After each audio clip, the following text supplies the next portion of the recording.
The cold air seeped into the cabin through the cracks, but it was warm inside. The fire in the fireplace cast strange shadows, making the walls seem to breathe.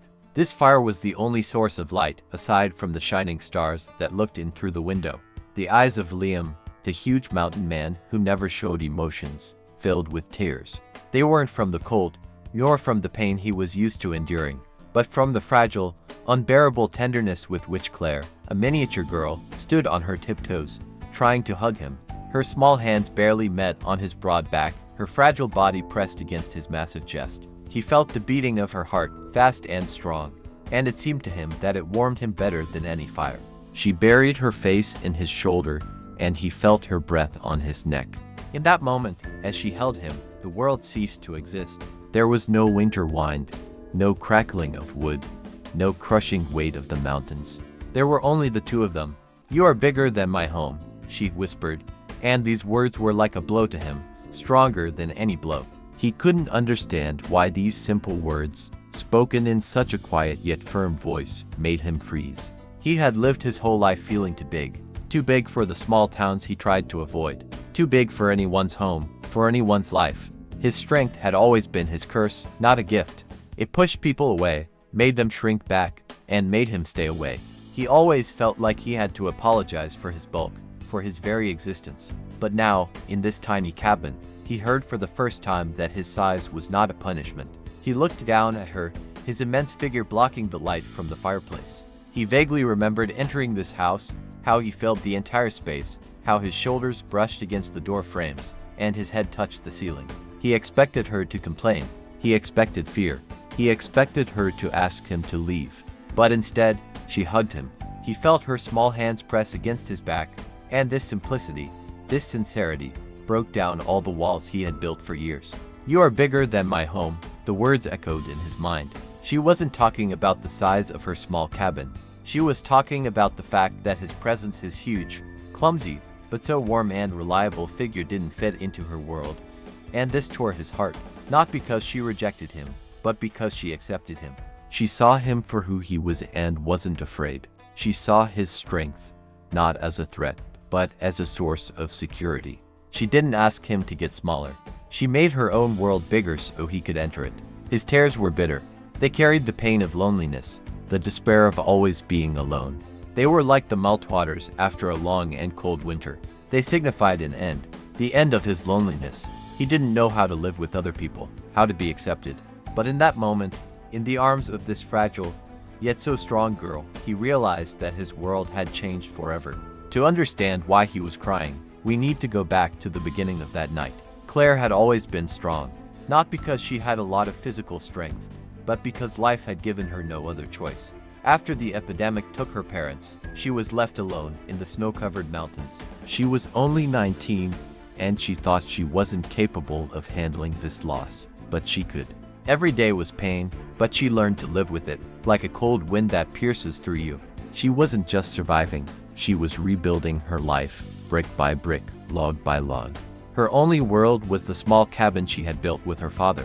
It wasn't just a house, it was her anchor, her fortress. Her world was small, but her spirit was not.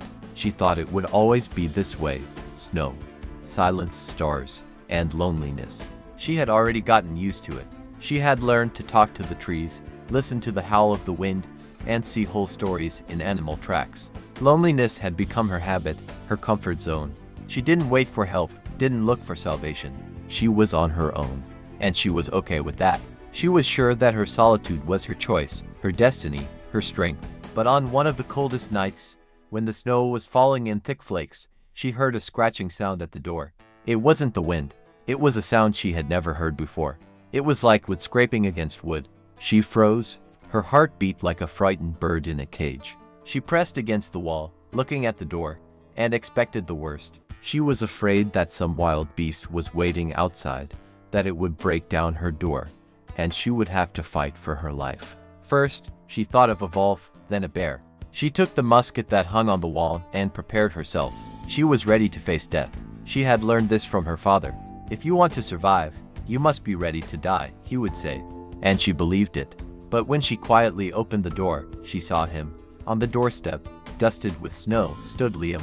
He was immense, broad-shouldered, and his gaze was as serene as the winter forest. He didn't look like a monster. He looked like a frozen bear. His clothes hung in tatters, and there was a deep, ragged wound on his arm, from which blood slowly oozed, coloring the white snow crimson.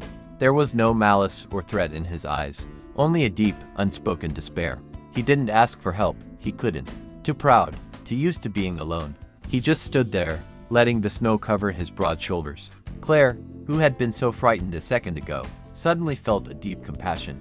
This huge man, who could easily break her cabin into splinters, stood on her doorstep like a helpless child. He wasn't the enemy. He was just a man who had gotten lost in the snow and was injured. She felt sorry for him.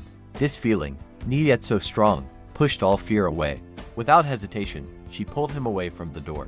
He didn't resist, his huge body moving with surprising ease. He stepped inside, and in that moment, Claire realized just how immense he was. He filled the entire space, his broad shoulders barely fitting through the doorway, and his head almost touching the ceiling. Every step he took made the floorboards creak. Her small table was swept away by his shoulder, and the vase with dried flowers, a gift from her father, fell and shattered. Claire froze.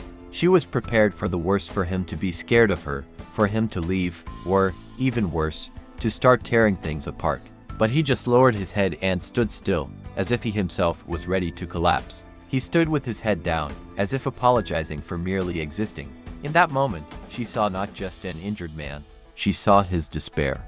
He was so used to his world, a world of endless spaces and mountains, that he couldn't even fit into hers. He was a destroyer, unintentionally, but still. She realized that his pain was deeper than a physical wound. He was lonely, just like her. In that moment, the realization was so strong that she didn't even notice how he didn't fit on her tiny bed. She saw the same longing in his eyes that was in her own. He was immense, but his soul was broken. She treated his wound and gave him a blanket. Every time her small, but strong hands touched his huge body, Liam flinched. He sat by the fire, his huge body occupying almost the entire area in front of the fireplace. His muscles were taut, like steel cables ready to snap. Claire saw him clenching his fists in shame, in despair because he was too big for her world. He was accustomed to his strength, but now that strength was useless. He couldn't help himself, couldn't protect himself from the shame, from the despair. He was so immense that even her small cabin couldn't shelter him.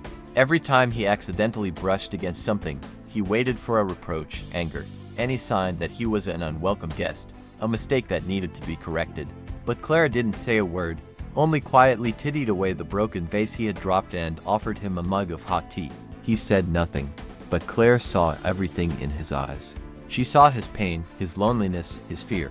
It was the same as what she felt when she lost her parents. She knew what it was like to be alone, and she knew what it was like to be too big for her world. Only in her case, it wasn't her body, but her soul, her pain. This pain was so vast that it couldn't fit into her small cabin. She gritted her teeth and hid her sorrow from the world, but now she saw its reflection in the eyes of this giant. She realized that his pain and her pain were one and the same. In that moment, she made a decision. She couldn't let him leave. Not now. Not when he was so vulnerable. Not when he was so much like herself. She had to show him that he wasn't alone. Then Claire, without a word, walked up to him. She felt her heart beating like a bird ready to take flight. She stood on her tiptoes. Her small hands barely wrapped around his huge back, but she pressed her entire body against him. He froze. He was so surprised that he couldn't even breathe. He had never felt such warmth, such tenderness. His body, accustomed to the cold, to harsh winds, to struggle, was overwhelmed by this simple but powerful touch. He lowered his head, and her hair touched his face. He smelled smoke and herbs, and this scent was as warm and cozy as her embrace. He closed his eyes. He had never allowed himself to be weak, never showed his emotions, never sought solace. But now, in the embrace of this fragile, yet so strong girl, he felt all his walls crumble. "You are bigger than my home," she whispered, and these words were like a blow to him, stronger than any blow. He knew she was right. He wouldn't fit into her world. But in that moment, he heard another whisper, and it wasn't a sound, but hope. Hope that her world could become bigger. Hope that his size was not a curse, but a strength that would help them both.